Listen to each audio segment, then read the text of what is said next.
নমস্কাৰ তোমালোকক এডুজনলৈ স্বাগতম জনাইছো এটো দশম শ্ৰেণী বিজ্ঞানৰ প্ৰথম অধ্যায় অৰ্থাৎ ৰাসায়নিক বিক্ৰিয়া আৰু সমীকৰণৰ তৃতীয় ভিডিঅ আমি আগৰ ভিডিঅটোত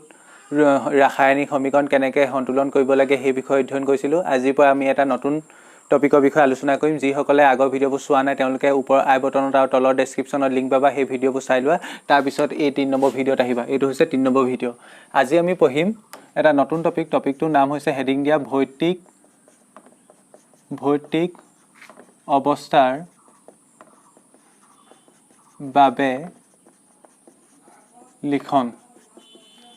ইয়া মানেনো কি চোৱা আমি আগৰ ভিডিঅবোৰত এটা বিক্ৰিয়া কেনেকৈ সমীকৰণৰ সহায়ত উপস্থাপন কৰে সেই বিষয়ে পঢ়িছিলো ধৰি লোৱা এটা বিক্ৰিয়া Mg + O2 goes to MgO এটো এটা ৰাসায়নিক বিক্ৰিয়া ইয়াত কি হৈছে মেগনেছিয়ামে অক্সিজেনৰ লগত বিক্ৰিয়া কৰি মেগনেছিয়াম অক্সাইড উৎপন্ন কৰিছে আমি আগৰ ভিডিঅবোৰত ইয়াক কেনেকৈ সন্তুলন কৰিব লাগে সেই বিষয়ে অধ্যয়ন কৰিলো ঠিক আছে এতিয়া এই টপিকটোত কি কৈছে সব ভৌতিক অৱস্থাৰ বাবে লিখন মানেনো কি ইয়াত এইগিটা কয় বিক্ৰিয়ক পদাৰ্থ এটো কয় বিক্ৰিয়াজাত পদাৰ্থ এতিয়া এটো বিক্ৰিয়ক পদাৰ্থ Mg আৰু এটো O2 আৰু বিক্ৰিয়াজাত পদাৰ্থ MgO এতিয়া হিহতৰ প্ৰত্যেকটো বস্তুৰে এটা নিৰ্দিষ্ট ভৌতিক অৱস্থা থাকিব ভৌতিক অৱস্থা মানেনো কি গোটা বা জলীয়া বা গেছীয় হ'ব কি বুলি কয় ভৌতিক অৱস্থা মানে মেগনেছিয়ামটো গোটাটো থাকিব পাৰে জলীয়াটো থাকিব পাৰে বা গেছীয়টো থাকিব পাৰে ঠিক তেনেকৈ এটো গোটাত থাকিব পাৰে জলীয়া থাকিব পাৰে গেছীয় থাকিব পাৰে ঠিক তেনেকৈ এটো গোটা বা জলীয়া থাকিব পাৰে গেছীয় থাকিব পাৰে মানে কি অৰ্থাৎ বিক্ৰিয়াত অংশগ্ৰহণ কৰা আৰু বিক্ৰিয়াটোত উৎপন্ন হোৱা প্ৰত্যেকটো বস্তু ভৌতিক অৱস্থা বেলেগ বেলেগ হ'ব পাৰে মানে কি কলো মই বিক্ৰিয়া এটাত অংশগ্ৰহণ কৰা আৰু বিক্ৰিয়াটোত উৎপন্ন হোৱা প্ৰত্যেকটো বস্তু ভৌতিক অৱস্থা বেলেগ বেলেগ হ'ব পাৰে আৰু মই সেই ভৌতিক অৱস্থা কি ভৌতিক অৱস্থা থাকে গোটাত থাকে নে জলীয়াত থাকে নে গেছীয়ত থাকে হেতু মই বিক্ৰিয়াটোৰ কিনাৰতে এনেকৈ কাষতে ব্ৰেকেট দি লিখি দিওঁ মানে ইয়াত মই বিক্ৰিয়াটোৰ কাষতে লিখি দিওঁ ঠিক তেনেকৈ ইয়াতো বিক্ৰিয়াটোৰ কাষতে লিখি দিওঁ ইয়াতো মই বিক্ৰিয়াটোৰ কাষতে লিখি দিওঁ ইয়াত আৰু এটা প্ৰশ্ন উদয় হ'ব পাৰে আমি এনেকুৱা কেলে কৰো হেতু আনসাৰ হৈছে বিক্ৰিয়াটোক অধিক তথ্যপূৰ্ণ বনাবলৈ বিক্ৰিয়াটোক মই যাতে বেছি ইনফৰমেটিভ বনাও বিক্ৰিয়াটোৰ পৰা যাতে মই এটা বিক্ৰিয়া পাই যাতে মই ঢেৰ কথা গম পাওঁ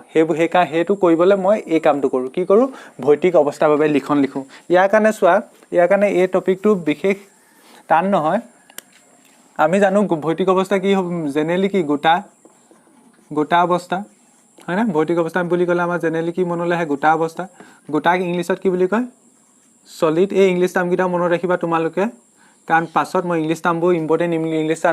টাৰ্মবোৰ লিখি যাম কাৰণ পাছত তোমালোকে সায়েন্সত পঢ়িলে এই টাৰ্মবোৰ ইম্পৰ্টেন্ট হ'ব সলিড ষ্টেট গোটা অৱস্থা মানে কি সলিড ষ্টেট যদি কোনো এটা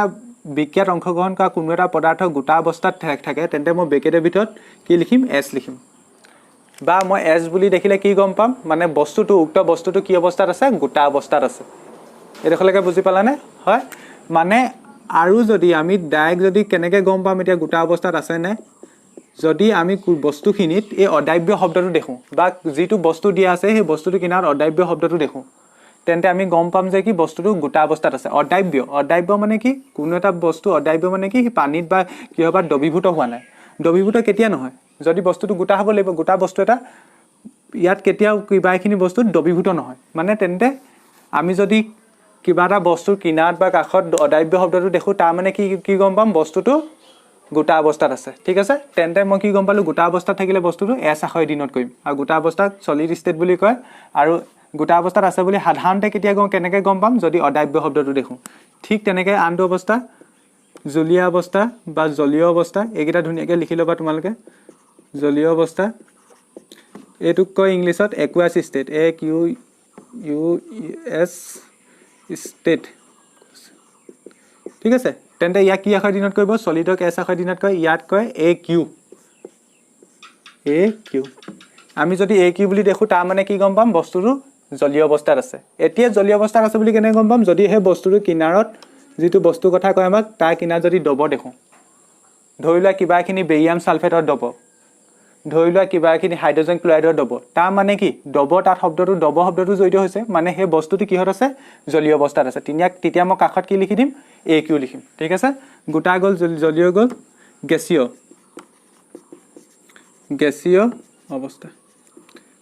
অৱস্থাক ইংলিছত কয় গেছিয়াছ ষ্টেট এতিয়াটো কি আখৰ দিনত কৰিব তোমালোকে গম পাইছাই চাগে কি আখৰ দিনত কৰিব G কি আখৰ দিনত কৰিব G এতিয়া এইটো কাৰণে শব্দ কি এইটো কাৰণে শব্দ হ'ল আমি যদি কিবা এটা বস্তু কিনাত যদি দেখো জলীয় বাষ্প যদি দেখো তাৰ মানে মই কি গম পাম বস্তুটো কিহত আছে বস্তুটো আছে গেছীয় অৱস্থাত বা কিছুমান বস্তু আমি অক্সিজেন নাইট্ৰজেন তেনেকুৱা ধৰণৰ বস্তুবোৰ আমি নিজৰ মনৰ পৰা গম পাব লাগিব এইটো এটা গেছ হয় গেছ মানে কি গেছীয় অৱস্থা মানে তেতিয়া কাষত কি লিখিব লাগিব জি লিখিব লাগিব বা তেনেকে যদি ধ্যান থাকে এনেকে জলীয় বাষ্প বুলি কৈ দিয়ে তেতিয়া জলীয় বাষ্প শব্দটো দেখিলেও জি লিখিম নহলে যদি মই কেনেবাকে কিবা এটা গেছ দেখো গেছটো দেখিলেও জি লিখিম মানে জি মানে কি গেছীয় অৱস্থা এতিয়া মই এটা যদি উদাহৰণ দিলে তোমালোকে এটা ভালকে বুজি পাবা মই এটা উদাহৰণ লিখিম এতিয়া তোমালোকে উদাহৰণটো প্ৰথম নোট ডাউন কৰি লোৱা উদাহৰণটা লিখিছো মই বেৰিয়াম ক্লোৰাইড আৰু ছডিয়াম সালফেটৰ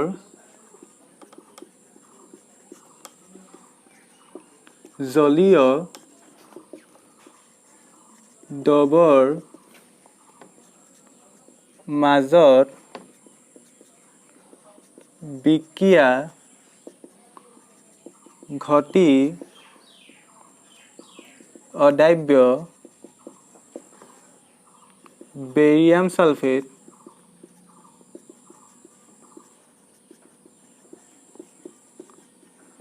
আৰু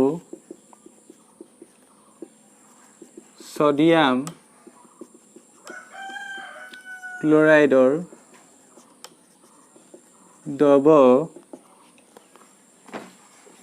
প্ৰস্তুত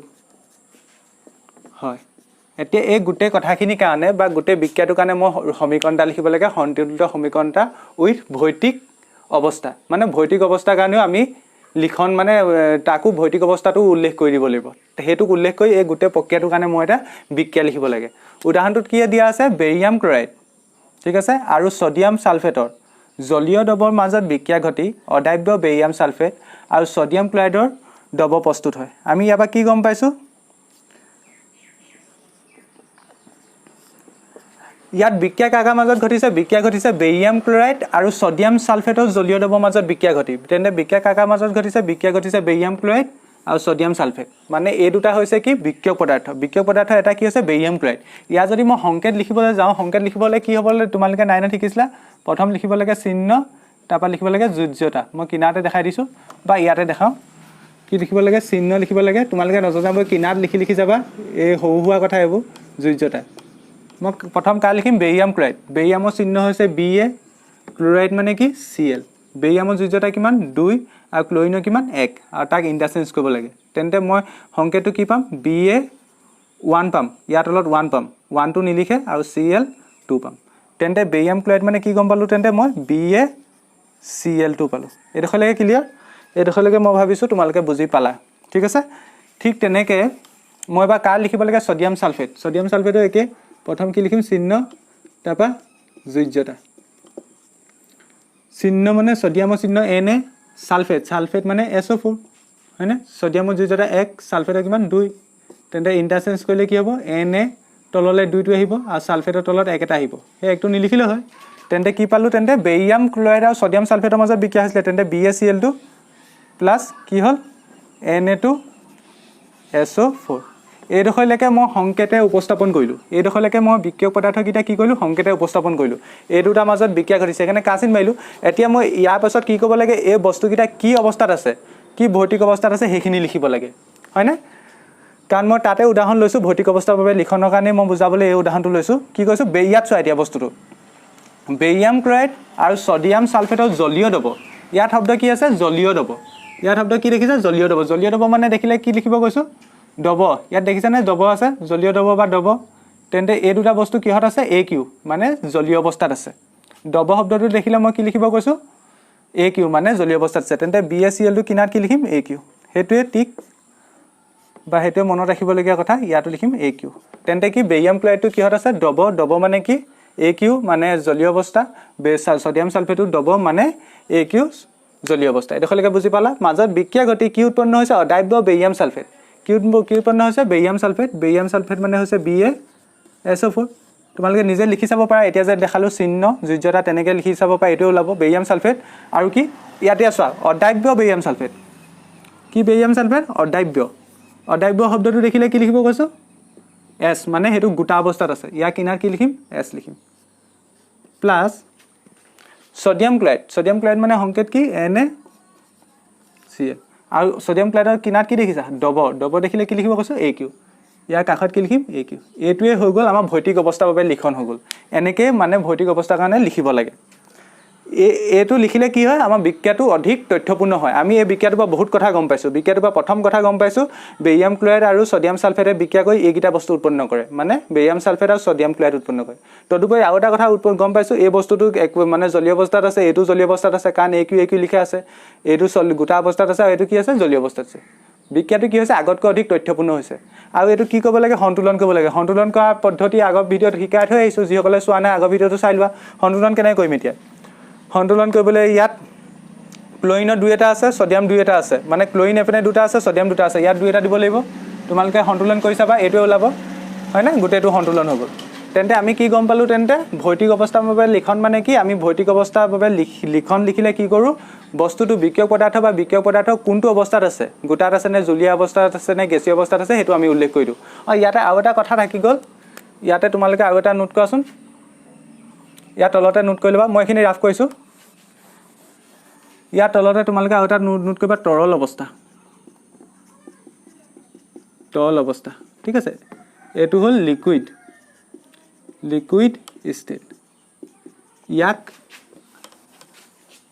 এল আখৰে ডিনোট কৰে কি আখৰ স্মল লেটাৰ এল তৰল অৱস্থাত কেতিয়া থাকিব যদি পানী বুলি কয় যদি জেনেৰেলি আমাক আমি কি গম পাম তাৰ কিনা কাষত কি লিখিম এল লিখিম মানে তৰল অৱস্থা ঠিক আছে এটো মোৰ থাকি গৈছিল এই চাৰিটা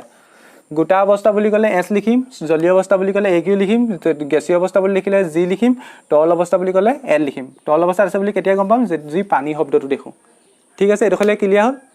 এতিয়া তেন্তে চোৱা কি কলো মই বিক্ৰিয়াটাক অধিক তথ্যপূৰ্ণ বনাবলৈ কি কৰে তাৰ ভৌতিক অৱস্থাটো লিখি দিয়ে মানে বস্তুটো বিক্ৰিয়ক পদাৰ্থ কি অৱস্থাত আছে হেতু উল্লেখ কৰি দিয়ে তাৰ উপৰিও আৰু এটা কাম কৰে কি কৰে কোনো এটা নিৰ্দিষ্ট বিক্ৰিয়াটা সংঘটিত হ'বলৈ তাক এটা নিৰ্দিষ্ট চাপ লাগে বা নিৰ্দিষ্ট এটা উষ্ণতা লাগে বা নিৰ্দিষ্ট এটা পৰিবেশ লাগে সেই পৰিবেশটো কথাও থুলমূলকে উল্লেখ কৰি দিয়ে মানে ধৰি লোৱা মই এটা উদাহৰণ দিছো ধৰি লোৱা Mg + O2 মই একেটা উদাহৰণ লৈছো যাতে তোমালোকৰ সহজ হয় MgO এই বিক্ৰিয়াটো ঘটিছে কিন্তু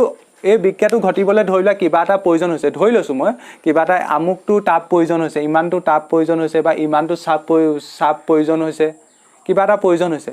তেন্তে মই সেই কথাখিনি কত লিখি দিম এই কাঁচিনডালৰ ওপৰত বা তলত উল্লেখ কৰি দিম তেতিয়া বিক্ৰিয়াটো আৰু অধিক তথ্যপূৰ্ণ হ'ব কথাটো বুজি পাইছানে কোনো এটা ৰাসায়নিক বিক্ৰিয়া সংঘটিত হ'বলৈ কিছুমান চৰ্ত লাগে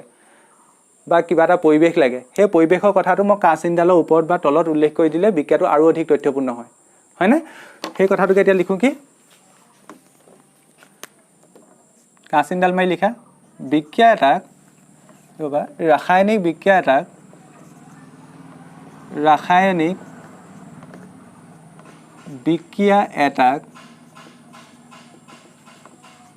বিক্ৰিয়া এটাক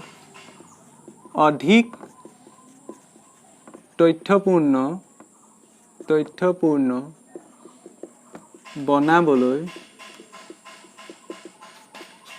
বিভিন্ন চৰ্ত যেনে উষ্ণতা মানে কিমান তাপ দিছো বা কিমান গৰম বা কিমান ঠাণ্ডা পৰিবেশত বিক্ৰিয়াটো হৈছে উষ্ণতা চাপ অনুঘটক আদিৰ বিষয়ে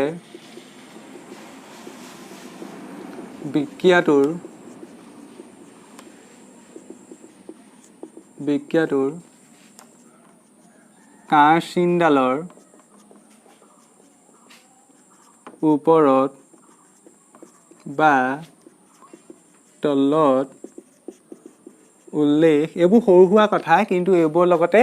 এইবোৰ পাই এটা ডাঙৰ কনসেপ্ট হ'বগৈ পাছত কথাটো বুজি পাইছানে এইখিনি যদি ক্লিয়াৰ নাথাকে তোমালোকে পাছত ফসি যাবা এইটো কেলে লিখি দিলে বা এইটোৱে কি বুজাইছে সেইবোৰ দিগদাৰ হ'ব সেইকাৰণে সৰু হোৱা কথাবোৰ মন কৰিবা উষ্ণতা চাপ অনুঘটক আদিৰ বিষয়ে বিক্ৰিয়াটো কাঁচিনডালৰ ওপৰত বা তলত উল্লেখ কৰি দিয়া ঠিক আছে তেন্তে কি গম পালো ৰাসায়নিক বিক্ৰিয়াক অধিক তথ্যপূৰ্ণ বনাবলৈ বিভিন্ন চৰ্ত যেনে উষ্ণতা চাপ অনুঘটক আদি বিষয়ে বিক্ৰিয়াটো কেৰাচিনডালৰ ওপৰত বা তলত উল্লেখ কৰি দিয়া হয় এটা মই যদি উদাহৰণ লওঁ কিতাপৰ পৰা তেতিয়া বেছি বুজিব পাৰা কিতাপত এটা উদাহৰণ আছে তোমালোকে চালে গম পাবা পেজ 5ত তাত বিক্ৰিয়া দুটা দিয়া আছে প্ৰথম বিক্ৰিয়াটো দিয়া আছে CO প্লাছ CO মানে কাৰ্বন মনক্সাইড আৰু CO2 মানে কি জানা তোমালোকে কাৰ্বন ডাইঅক্সাইড এইটো CO প্লাছ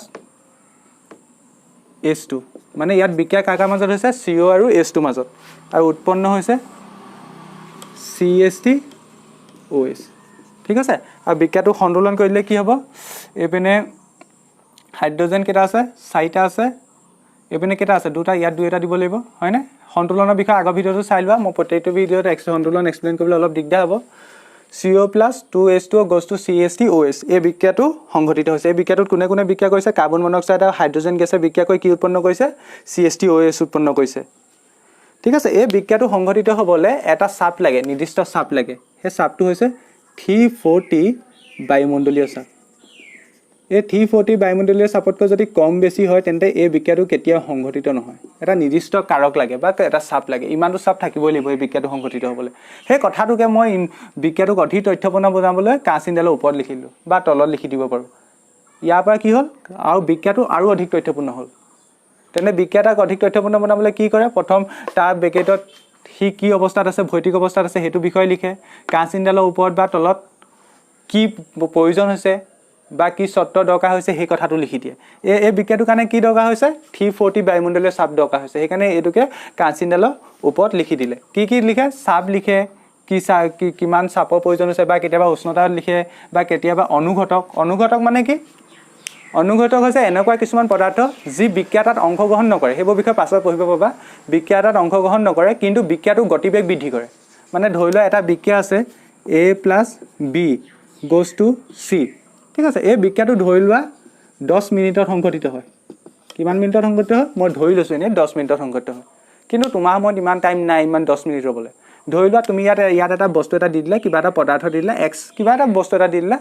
সেই বিক্ৰিয়াটো ফাষ্ট হৈ গ'ল ধৰি লোৱা 2 মিনিটত সংঘটিত হ'ল ঠিক আছে তেতিয়া এই x ক কি বুলি ক'ব অনুঘটক বুলি ক'ব মানে এই x এ বিক্ৰিয়াটোৰ অংশগ্ৰহণ নকৰে কিন্তু বিক্ৰিয়াটো কি কৰিব গতিবেগ বৃদ্ধি কৰিব ইংলিছত কয় কেটালিষ্ট ঠিক আছে অনুঘটক তেন্তে অনুঘটকৰ বিষয়ে লিখি দিয়ে আৰু আমি কেতিয়াবা কিছুমান স্লো বিক্ৰিয়াক স্পীড আপ কৰিবলৈ অনুঘটক ইউজ কৰোঁ তেতিয়া কি অনুঘটক ইউজ কৰিছোঁ ওপৰত বিক্ৰিয়াটোৰ ওপৰত বা বিক্ৰিয়াটোৰ তলত লিখি দিয়ে ঠিক আছে আৰু কেতিয়াবা বিক্ৰিয়া এটা সংঘটিত হ'বলৈ তাপো দিব লাগে সেই বিষয়ে আমি পঢ়িম কেতিয়াবা বিক্ৰিয়া এটা সংঘটিত হ'বলৈ তাপো দিব লাগে তেতিয়া আমি কেৰাচিনডালৰ ওপৰত কি লিখি দিম তাপ লিখি দিম তাৰ অৰ্থটো কি তাপ লিখি দিয়া মানে কি বিক্ৰিয়াটোত তাপৰ প্ৰয়োজন হৈছে যদি সূৰ্য পোহৰ লিখোঁ তাৰ অৰ্থটো কি হ'ব বিক্ৰিয়াটোত কিহৰ প্ৰয়োজন হৈছে সূৰ্য পোহৰৰ প্ৰয়োজন হৈছে তোমালোকে ইমানখিনি জাষ্ট নোট কৰা ইমানখিনি নোট কৰা কি নোট কৰিলোঁ তেন্তে আমি বিক্ৰিয়া এটা সংঘটিত অধিক তথ্যপূৰ্ণ বনাবলৈ বিভিন্ন চৰ্ত যেনে উষ্ণতা চাপ অনুঘটক আদি বিষয়ে বিক্ৰিয়াটোৰ কেৰাচিনডালৰ ওপৰত বা তলত এইদৰে উল্লেখ কৰি দিওঁ এইডোখৰলৈ ক্লিয়াৰ এই ভিডিঅ'টোত ইমানেই ইয়াৰ পাছৰ ভিডিঅ'ত মই ইয়াৰ পাছৰ টপিক যেনে ৰাসায়নিক বিক্ৰিয়া প্ৰকাৰসমূহৰ বিষয়ে আলোচনা কৰিম তোমালোকে যিসকলে ভিডিঅ'টো ভাল পালা তোমালোকে ভিডিঅ'টো লাইক কৰিবা লগতে চেনেলটো ছাবস্ক্ৰাইব কৰিবা আৰু তোমালোকৰ বন্ধুবৰ্গৰ লগত ভিডিঅ'বোৰ শ্বেয়াৰ কৰিবা ধন্যবাদ